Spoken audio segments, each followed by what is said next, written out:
সেই ফ্যাসিস্ট সরকারের নেতৃবৃন্দকে দেশ থেকে পালাতে হয়েছে। এই আকাঙ্ক্ষার জায়গা থেকে এই পরিবর্তন, সেই আকাঙ্ক্ষা আসলে বাস্তবায়িত হবে না। আসসালামু আলাইকুম।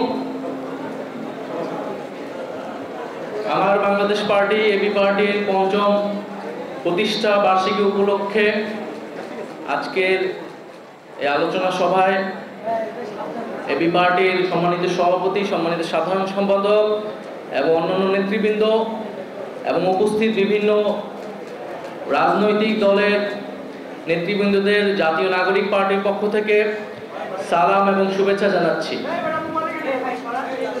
প্রথমে এবি পার্টির এই প্রতিষ্ঠা বার্ষিকীতে আন্তরিক শুভেচ্ছা এবং আগামীর পথ চলায়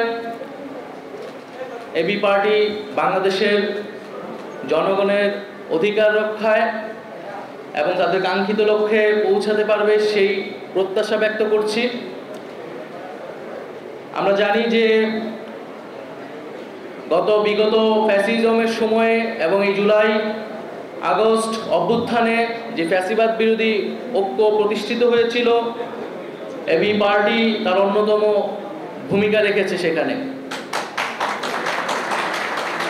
এবি পার্টি নেতৃবৃন্দদের সাথে ব্যক্তিগতভাবে আমার বা আমরা যারা এই আন্দোলনে ছিলাম, আমাদের অনেকেরই একটা পূর্ব পরিচয় ছিল, একটা অনানুষ্ঠানিকভাবে পরিচয় ছিল।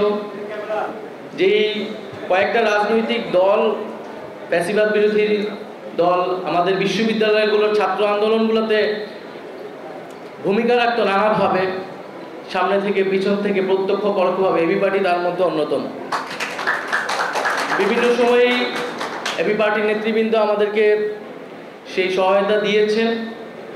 আরও অনেক বিভিন্ন রাজনৈতিক দলই আমাদের গত 7-8 বছরে আমাদের বিশ্ববিদ্যালয়ের যে ফ্যাসিবাদ বিরোধী ছাত্র আন্দোলন সেখানে ভূমিকা রেখেছে।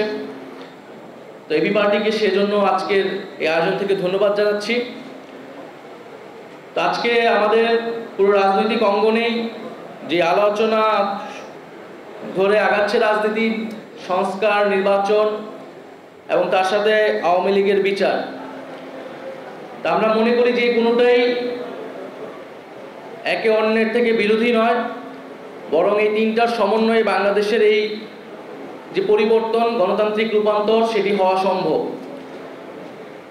5ই আগস্টে বাংলাদেশের জনগণ আওয়ামী লীগের বিরুদ্ধে একটি রায় দিয়েছে যে আওয়ামী লীগ বাংলাদেশে আর কখনোই রাজনীতি করতে পারবে না। ফলে আমরা যখন বলি জনগণ সিদ্ধান্ত নেবে আওয়ামী লীগের ব্যাপারে, জনগণ সিদ্ধান্ত নিতে পারে দুইটি উপায়, একটি ভোটের মাধ্যমে, একটি রাজপথে তাদের অবস্থান জানান দিয়ে গণ অভ্যুত্থানের মাধ্যমে। একটি যখন গণ অভ্যুত্থান হয়েছে, যে গণ অভ্যুত্থানে মুজিববাদকে, আওয়ামী লীগকে বাংলাদেশের জনগণ অস্বীকার করেছে এবং জনরোষে সেই ফ্যাসিস্ট সরকারের নেতৃবৃন্দকে দেশ থেকে পালাতে হয়েছে। এরপরে আওয়ামী লীগ বাংলাদেশে রাজনীতি করবে কি করবে না এই আলোচনায় আসলে আসতে পারে না। আমরা মনে করি আওয়ামী লীগের সেই নৈতিক ভিত্তি, রাজনৈতিক ভিত্তি হারিয়েছে। এখন তার আইনি বন্দোবস্ত কি হবে, কোন প্রক্রিয়ায়, কোন আইনি কাঠামোতে আমরা আওয়ামী লীগকে বাংলাদেশের রাজনীতি থেকে দূর করতে পারি এবং একটি গণতান্ত্রিক প্রক্রিয়ায় যেতে পারি, সেই বিষয়ে আমাদের সেই পথ আসলে উত্তরণ করতে হবে। তো সেই জায়গায় আওয়ামী লীগের নিবন্ধন বাতিলটা এই সময় অতি দ্রুত সময় আসলে করা উচিত। বিচার চলাকালীন সময়ে সাংগঠনিক রাজনৈতিক কার্যক্রম নিষিদ্ধ ঘোষণা করতে হবে এবং বিচারের মধ্য দিয়ে আওয়ামী লীগের একটা চূড়ান্ত ফয়সালা হয়তো আমরা পাবো। দ্বিতীয়ত, সংস্কারের কথা সকল রাজনৈতিক দলগুলোই বলছে। আমরা বলছি যে একটা মৌলিক সংস্কারের জায়গা আমাদের ঐক্যমত হতে হবে, যেই সংস্কারের মাধ্যমে শাসন ব্যবস্থা এবং ক্ষমতা কাঠামোর পরিবর্তন হতে পারে। সেই মৌলিক সংস্কার যদি না হয়, তাহলে বাংলাদেশের আসলে যেই আকাঙ্ক্ষার জায়গা থেকে এই পরিবর্তন, সেই আকাঙ্ক্ষা আসলে বাস্তবায়িত হবে না। তৃতীয়, নির্বাচন খুবই গুরুত্বপূর্ণ এবং নির্বাচন মানে হচ্ছে ক্ষমতা হস্তান্তরের প্রক্রিয়া এবং এই প্রক্রিয়া নিয়েই বাংলাদেশের সবসময় যে রাজনৈতিক দ্বন্দ্ব তৈরি হয়েছে এবং এই শান্তিপূর্ণ ক্ষমতা হস্তান্তরের জন্য আসলে প্রাতিষ্ঠানিক নিয়মের বাইরেও প্রয়োজন রাজনৈতিক দলগুলোর সদিচ্ছা, রাজনৈতিক সংস্কৃতির পরিবর্তন, রাজনৈতিক দলগুলোর মধ্যে নিজেদের মধ্যে সেই আস্থা এবং বিশ্বাসের জায়গা অর্জন করা। সেই আস্থা ও বিশ্বাসের জায়গা যদি অর্জন না হয়, তাহলে শান্তিপূর্ণ ক্ষমতা হস্তান্তরের যেই সংস্কৃতি সেটি বাংলাদেশে আমরা চালু করতে পারবো না। আমরা আশা করব যে এবারের গণঅভ্যুত্থানের মধ্য দিয়ে যে জাতীয় ঐক্যমত্য এবং জনগণের আকাঙ্ক্ষা তৈরি হয়েছে, সেই আকাঙ্ক্ষার প্রতি সবাই শ্রদ্ধাশীল থেকে আমরা বাংলাদেশে শান্তিপূর্ণভাবে ক্ষমতা হস্তান্তরের একটি সাংবিধানিক প্রক্রিয়া এবং একটি রাজনৈতিক সংস্কৃতি তৈরি করতে পারবো।